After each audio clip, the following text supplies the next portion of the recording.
2 bungkus satu hari. Kita ingat bahwasanya pada saat itu suatu kebanggaan ataupun kejanggalan seseorang bila dia merokok, seolah-olah merokok itu adalah gemerlapan kejantanan.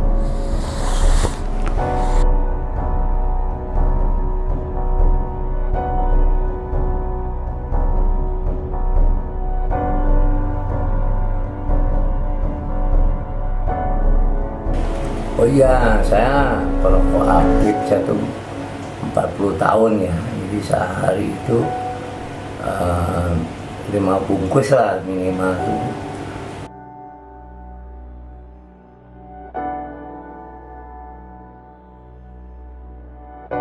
Gracia itu semenjak saya kenal sudah merokok. Tapi selama yang saya kenal beliau tidak pernah merokok keras. Jadi selalu rokok putih. Dan memang dia sudah sebagai perokok. Waktu yang pertama kali saya kenal waktu zaman muda dulu itu sih belum terlampau banyak. Tapi semenjak menikah dan kesininya memang bisa sehari 2 bungkus, dan terakhir itu dia tetap rokok putih tapi sudah beralih merek gitu. Lalu terakhir kalau lagi kerja itu membuat dia lebih banyak, dan juga karena dia pekerjaannya rekaman, nah itu yang membuat juga kurang baik gitu. Karena Gracia tidak peduli di dalam AC dia harus merokok walaupun tidak boleh. Jadi di studio itu kan sebenarnya nggak boleh karena semua ketutup gitu. Jadi memang tidak boleh merokok, tapi dia nggak bisa gitu. Sampai kalau dia pertunjukan, dia bikin konser besar gitu di convention gitu, begitu dia turun panggung untuk ganti baju itu kan dia cuma tinggal begini, lalu udah ada orang udah mesti dengan rokok, jadi ada rokok. Nah, memang dia memang perokok, dia perokok berat gitu.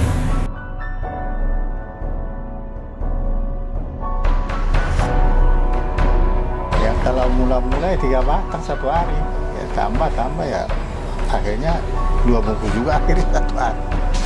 Begitulah secara yang merokok. Jadi begitu seseorang mulai merokok, dia menyalakan rokok, dalam waktu singkat sekitar 8-10 detik, zat nikotin yang ada dalam rokok itu akan masuk ke otak, dan otak sendiri akan mengeluarkan zat yang namanya dopamin. Itu zat yang memang ada di dalam tubuh kita. Zat dopamin ini akan memberikan rasa nyaman, bisa konsentrasi, tenang, yang segala macam yang enak lah. Kemudian perlahan kan begitu rokoknya habis, zat dopamin juga akan berkurang. Akhirnya orang itu akan rasa nyamannya berkurang, rasa bisa konsentrasinya juga berkurang, ya kan?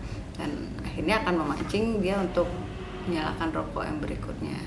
Nah, ada satu lagi konsekuensi dengan merokok secara teratur, yang tadinya sebatang, kemudian 2 batang.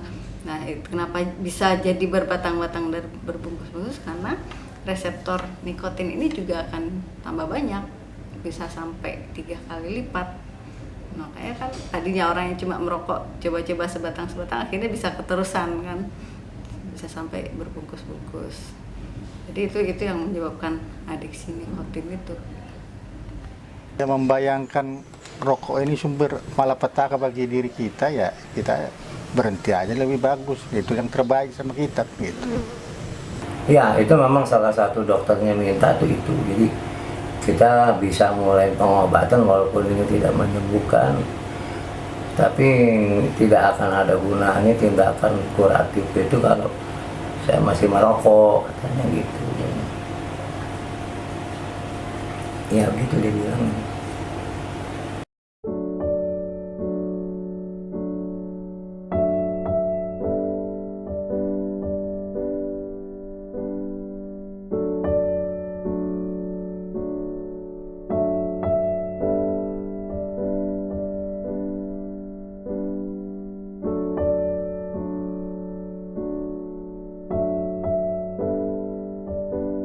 Pemerintah baru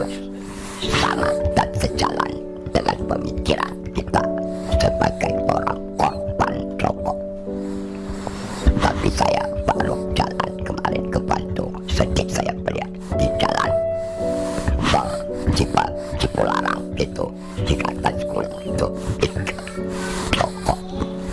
Dan saya baca kembali tentang bagaimana pemerintah pengelola perkebunan tembakau yang kemarin kena bentuk beliau. Negara yang harus tegas melarang lah, baru kita berani ngutarain bahwa itu merugikan. Tapi sepanjang negara nggak berdaya, ya artinya diperjualbelikan bebas, ya kita jadi musuh namanya, kan begitu.